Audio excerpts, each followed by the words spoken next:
Magandang tanghali mga kaibon, mga kalapatids. Welcome back sa aking channel. For today's video, may nagtanong sa atin ulit na followers natin. Ano daw ang ibig sabihin ng opaline? Siguro itong followers natin ay beginner pa lang. Sasagutin natin yan after ng intro.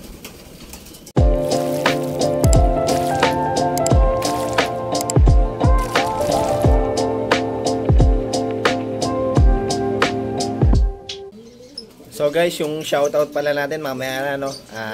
Sa bandang huli ng video tayo naglalagay ng shoutout natin. Bali yung nagtanong sa atin guys, si Sir Darwin Garcia. Maraming salamat sir sa napakagandang tanong mo, no? At nagkaroon na naman tayo ng topic ngayong araw na to. So guys, may hinanda akong mga ibon dito. Ikukumpara natin yung opaline sa non-opaline. Ibig sabihin yung mga normal fisher natin. Ito guys, papakita ko sa inyo. Tapos i-differentiate natin sila guys, kung ano ba yung mga pinagkaiba nila. A few moments later. So guys, dito ito unahin natin yung normal fisher natin, green fisher. So kung mapapansin nyo, unahin natin yung niya, yung katawan niya. Kung mapapansin nyo guys, solid color siya, no? Yung pagka green niya, solid color. Ibig sabihin wala siyang scallops na tinatawag. Yung scallops na tinatawag, yun yung nakikita sa mga opalines, no? Yun yung parang, kumbaga sa isda, parang kaliskis yan. Yun. Tapos pangalawa guys, meron siyang rampa. Nakikita yung rampa banda dun sa buntot niya, no? Likod ng buntot niya, pababa. Natatakpan ng pakpak. Bali, papakita ko sa inyo guys yung mga ginawa kong niready kong picture para mas maintindihan ng mga viewers natin na beginners.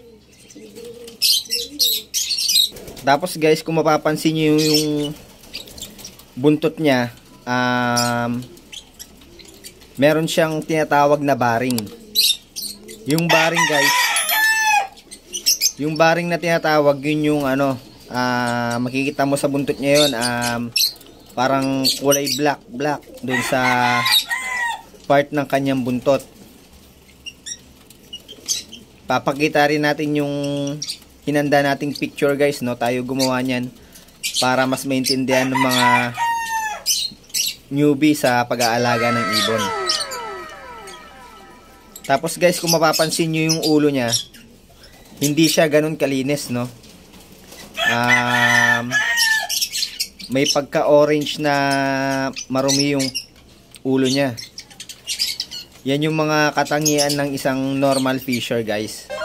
Although may mga opaline na marumi din ang ulo.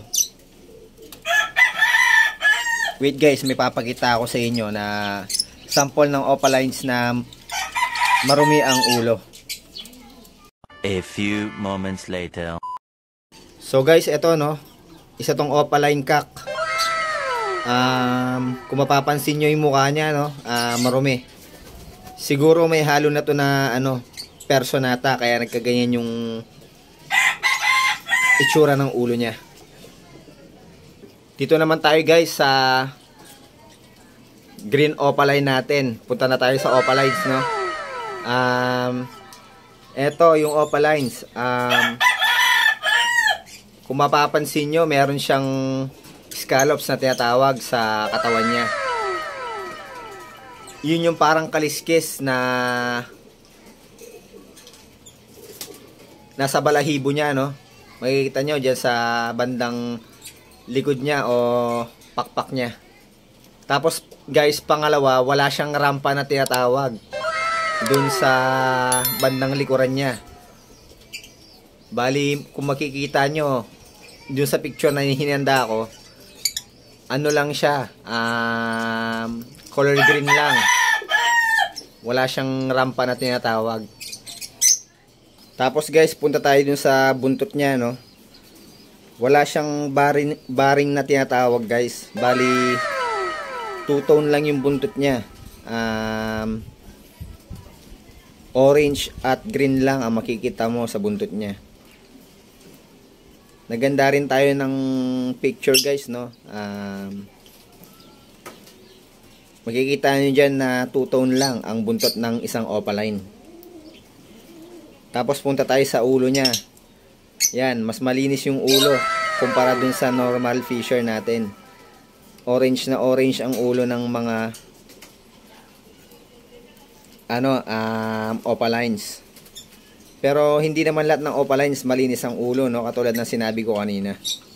So guys, no, di ko alam kung mag-agree kayo dito sa sasabihin ko, pero ito para sa akin lang, sa own opinion ko lang sa mga opalines.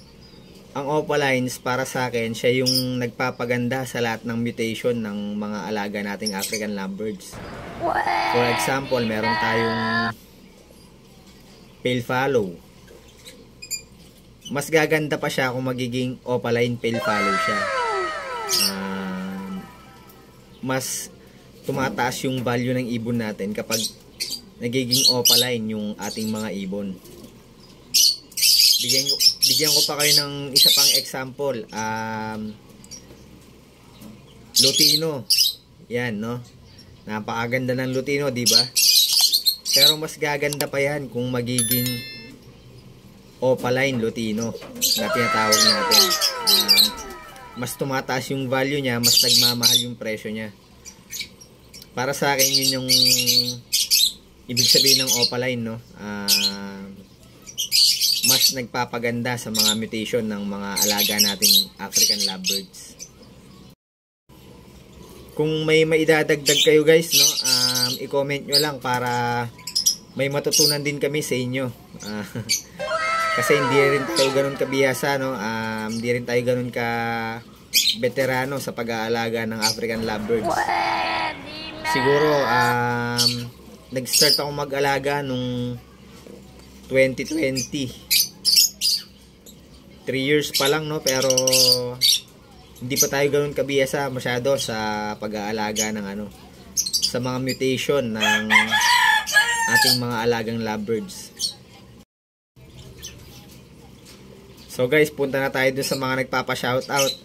Maraming salamat sa inyong mga suporta. Shoutout pala kay Ma'am Joanna Batul. Ma'am, maraming salamat. At hindi kayo nagsasawang sumuporta sa mga video natin. Maraming salamat din kay Sir John Kimber Prince.